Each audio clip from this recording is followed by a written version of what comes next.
welcome back to Elden Ring. It's time for us to do a walkthrough for the Auriza Hero Grave. This is, for those that don't know, under the bridge you would usually use to enter into the capital ramparts.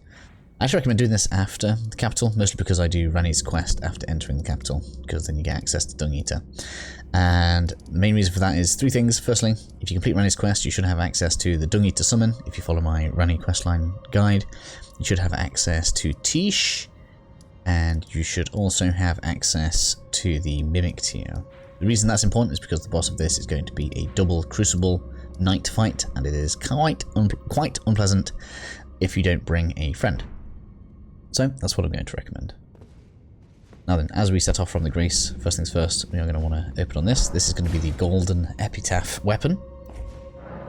We've got two basilisks in here, so just be careful as you come on in. They're obviously set to gas you as soon as you walk in, so just react accordingly. Good thing is, once you've kind of picked up the weapon, you don't really need to go back in there and aggro them again. Now then, for the rest of the dungeon, highly recommend having, I'm just going to check that I've got it on here. Yeah, so I did in fact need to change this. We're going to have the Opaline Bubble tier, because we're going to be dealing with chariots, and in some instances it may just be useful to have that equipped. If you don't know how to pick it up, provided you've updated your game. I don't know where it is pre-patch, but it should be from the Avatar Guardian that you'll have at the minor Erdtree in the Weeping Peninsula. So if you've reached this point, that should be pretty easy for you to go and pick up. Now we can set off. I don't think we actually need the Opaline Bubble tier, but if there's a bit that you feel like you're struggling with, or you want to have some extra resistance, pop it before you go near one of the chariots, and it'll just give you a free pass, basically. So as you can see, we've got the chariot just there. We're going to pass on by like this, and we're just going to run straight for the hole. If you really want to, you can nip for that item. I don't know whether or not I really want to pick it up, because all it is some fan daggers, and it's kind of a bit of a waste of time. Here, again, it's kind of up to you guys if you want to collect this. This is going to cause 3 basilisks to jump out, so just bear in mind when you come down here. You don't have to pick that up. There are going to be more as you continue coming through this area as well. I don't know if these all re-jump out again if you come back down here now that it's already been collected. Sometimes that kind of messes with itself in that way. More basilisks as we continue moving forward. A nice overhead slash. Gets them on the jump, which is real nice. Let's get that. Stop gassing me. No one likes that.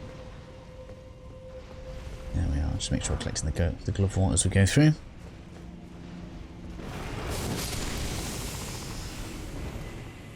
The good thing is, at least if you die, you can run past most of these without taking too much damage, which, you know, kind of makes it a bit okay. So, at this point, this ended up being the perfect time. We want to wait for that to go ahead of us. We're going to cross straight over to the side, and then straight back over to this side. I'm going to duck in here.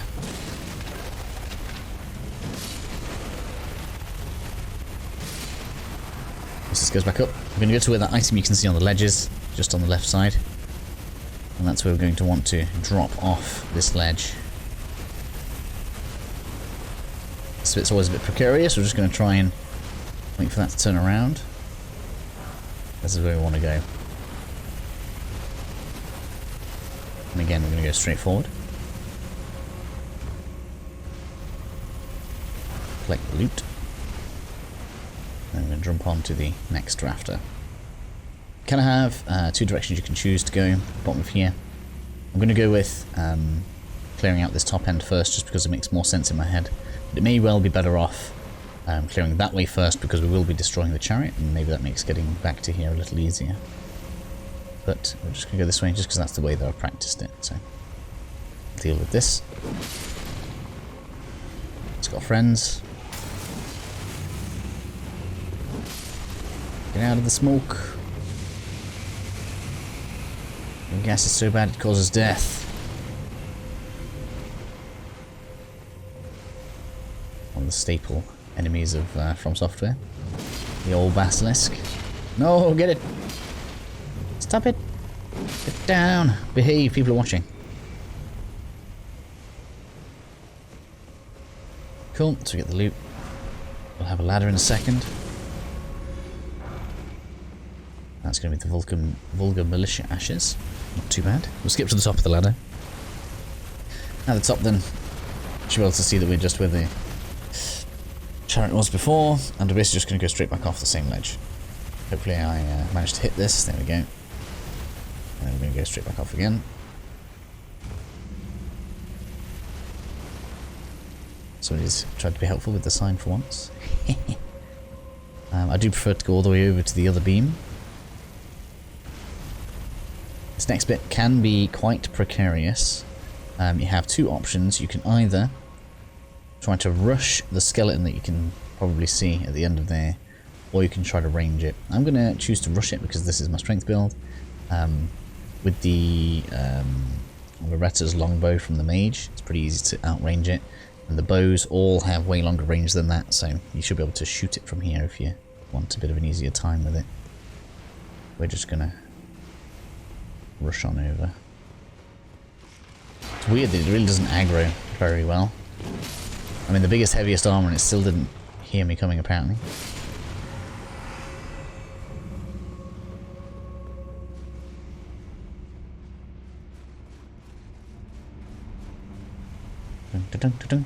Up another ladder. Okay then, so if there's a bit where you're likely to want to use your opening bubble tier, it's going to be here in a second. We're going to run up this way. Okay. Now, what we want to do is we want to time hitting this with when the chariot comes up that way, so that we can run back down to where we just came from. Like that.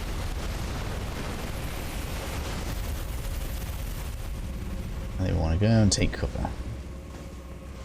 That's probably the riskiest part in terms of the chariot. Now I can run down this way. I'm going to get hit now. Look, here we go. So that would have been a good point for the opening bubble tier. Apparently they've lessened the damage of the chariot. It used to be pretty much an insta-death.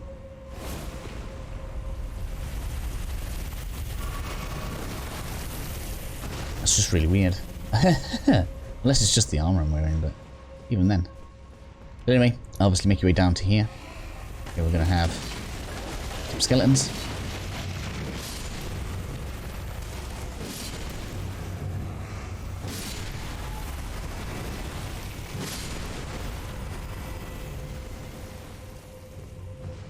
Down here we should have the Crucible Winged Talisman? I think that's what it's called. I didn't realize you could do that. It's real mean. Crucible Feather Talisman, almost right. He respawns. It's kind of like mini boss in style, but respawns if you're not careful. Then we can go up the lift.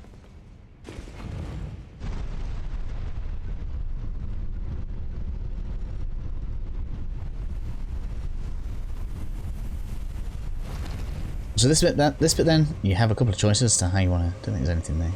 No. Have a couple of choices as to how you want to deal with this little part. You can either try to time your run past the flame, or you can hit it like this. And what it's going to do is swap the way that the flame goes. Now, if you leave it like this, it will not destroy the chariots, like we're about to in a second. What we're actually going to do instead, whilst I find it easier, is we're going to come over here. I'm going to use the bow. That way I won't have to try and time myself. Oops. Let's get some arrows on. I won't have to time myself against the flames. So I'm just going to walk on down here.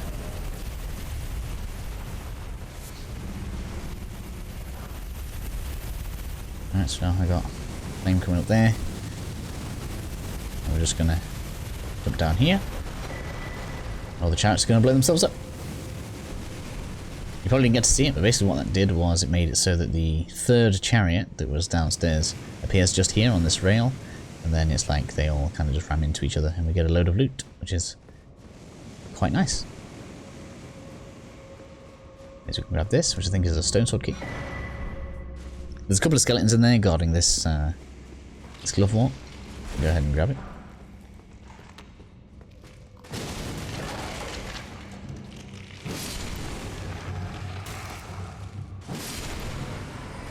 And that's pretty much the dungeon done. And now you probably see why I mean about maybe doing the destroying of the chariots first is a little easier, because now if you hadn't done the bit that we did first, you'd be able to drop back off there without the chariots bothering you and be able to get the Vulga Militia ashes. But I don't think it matters too much which order you do it in. It really isn't too bad once you know exactly where to go. In any case, I don't feel like we took so much damage that I need to rest. So we're going to head on in for the boss. There's no switch for this door. It seems to be a common occurrence in the heroes' graves. So in theory, if you just wanted the boss reward, you could just rush past it. I don't know if you can actually duck in anyway. Yeah, you could just rush past the chariot if you wanted. Go straight in for the boss. I feel like you're missing out on a good amount of loot if you do that. Just gonna run past everything in here. There's probably some glove water, something to the sides. I didn't really check, but like for me, it's always just a matter of let's just go in for the boss. We'll walk on in. I'll get my mimics here out because I'm a big tanky build. That works for me. If you're a caster, you should be using something like Tish.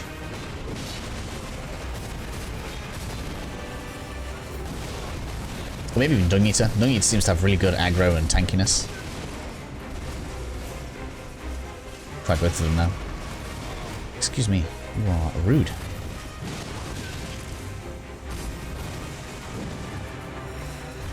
Could pop my physic. I've got a 30% damage reduction in there, but we should be fine. Always go towards them when they do these big rear up ones, that's how that works.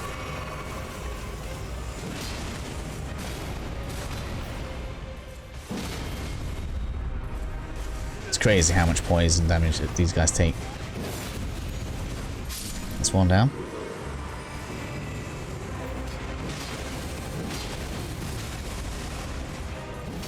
Good hand step, always doing good work for me. Honestly, I feel like some of these bosses like just need it.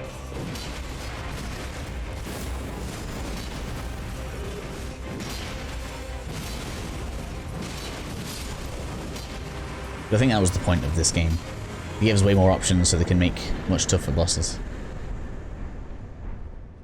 And that's good to close us out. There's no chest in here, we'll just get the armor set and the weapon. I hope that helps you all out, and I'll see you all in the next video.